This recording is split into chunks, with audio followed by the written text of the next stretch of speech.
Okay, so we're talking about energy cultivation. How do I know if I am connecting to someone else's energy rather than imagining it? For healers, for facilitators of energy, self-confidence is a very tricky thing. If you've been activated, if you've been initiated, whether you've taken the time to learn to feel the energy and control the energy or not, something will be passing. Hell, even if you're not initiated, if you get angry and stressed with someone, you're going to steal their energy. If you're a poor me, you're going to steal someone's energy. Energy is always flowing, whether you are conscious of it or not. Okay, so therefore, if I've been activated and I've been initiated, all I have to do is imagine the energy and it's going to be flowing. Yeah, okay, that's a possibility. If you want to become a powerful healer, a powerful transmitter of energy, imagination isn't the game. You literally have to sensitize yourself to the energy by using the practices in this course to a point where you can feel the energy. When you can feel the energy flowing, you're not going to need to push someone to make their body move so you can say, I'm healing this person, I'm working with energy. Self-confidence is good to help your energy flow. Lack of self-confidence or spiritual ego is a bad thing, because what you're going to end up doing is either giving them too much energy, or you're going to be making people move to satisfy your ego. You can see the problem with that, right? So, imagination and imagining the energy can lead you into the trap of spiritual ego. It can lead you into the trap of lack of self-confidence, therefore moving people more than they need. This happens, unfortunately, at least in my experience. There are more facilitators of energy doing this than not. It's a very sad fact. Why does this happen? This happens because people go on 4-day courses to learn to connect, and then it's up to them to figure out the rest. People who don't feel the energy but have been told it's flowing, they want to earn money with it, they want to make people move to satisfy their own egos. Yeah, that's going to have good results, right? So please take the time. It doesn't matter how long you take until you can feel the energy. If you are sending energy to someone and they're not moving in the whole session, don't stress about it. Don't just, oh, well, they're not receiving energy. Oh, well, they're not connecting.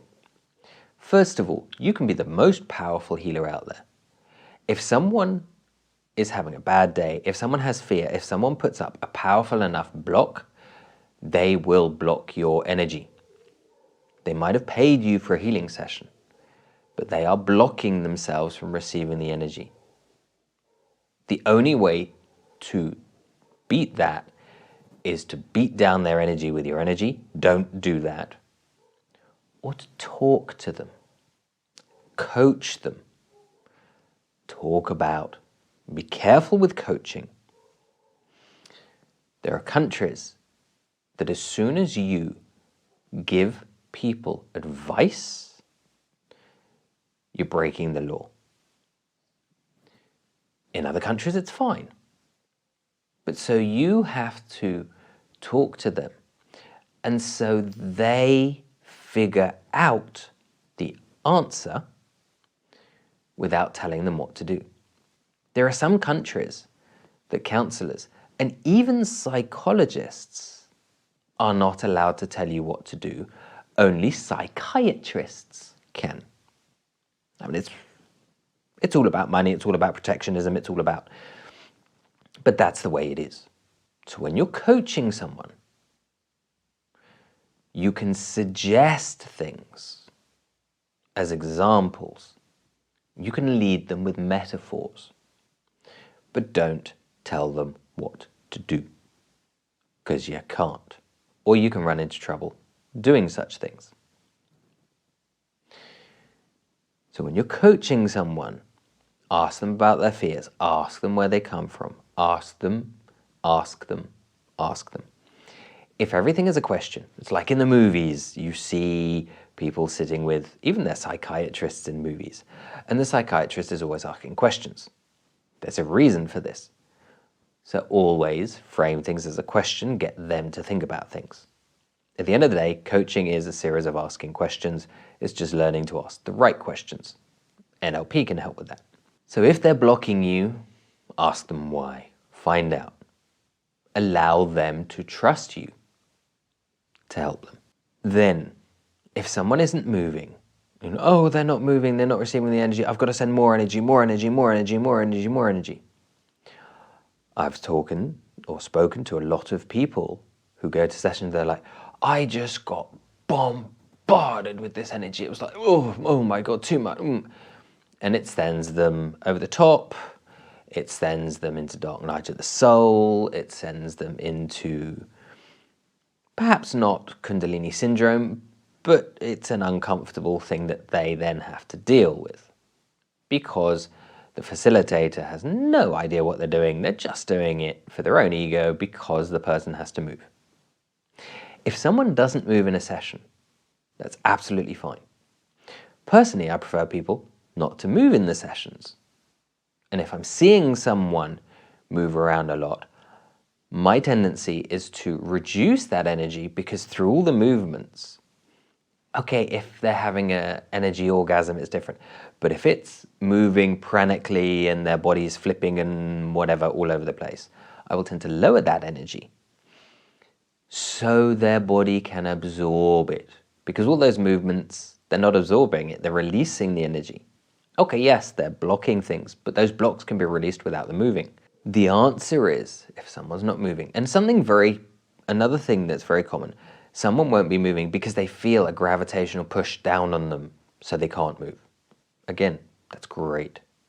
But they won't move, and by giving them more, not good.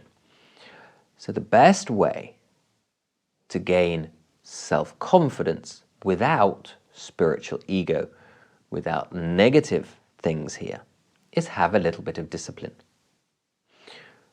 They don't move, that's absolutely fine. Let them be until the end of the session, and then discuss it with them. They're going to give you feedback. And when you see, this feedback was positive, awesome. Now I have the self-confidence, especially at the beginning, to keep going. If it's forcing people to move, why? Why do they need to move? They don't. That's a question of ego. Check yourself. Oh no, but it's when they're moving, they're clearing. They're clearing when they're not moving too. You don't need to do it. If you have someone at the end of the session or halfway through a session that stop and say, no, I'm not just feeling it. Okay, that's when you start the coaching. Why? Is it a matter of trust? If it's a matter of fear, is it? And find out that way. If it's a group session where 6 people have connected and 1 person hasn't, well, again, 6 people connected and 1 didn't. That's your energy, or they're blocking it. Thus, if it's in a group session, then afterwards, talk to them, maybe via a messaging service, whatever, maybe talk to them privately. And again, give them a little bit of coaching to help them through it so they can feel it more. Some people just don't feel the energy. They're not blocking it. They're just not sensing the energy. However, they still enjoy the practice and they come back for more. Or perhaps they don't feel it in the session, but they start to have more dreams, or stress starts to affect them less. So it's a longer term thing. So just because someone isn't moving doesn't mean to say nothing's happening. Just because they don't feel it in a session doesn't mean to say nothing's happening. It can mean two things. One, they're blocking it due to fears, or two, they're just not sensitive to the energy. If they enjoyed themselves but didn't feel it, you know which one it is. If they are sort of very fearful and then it's more likely they're blocking it. So figure out which. Don't go for pushing the energy.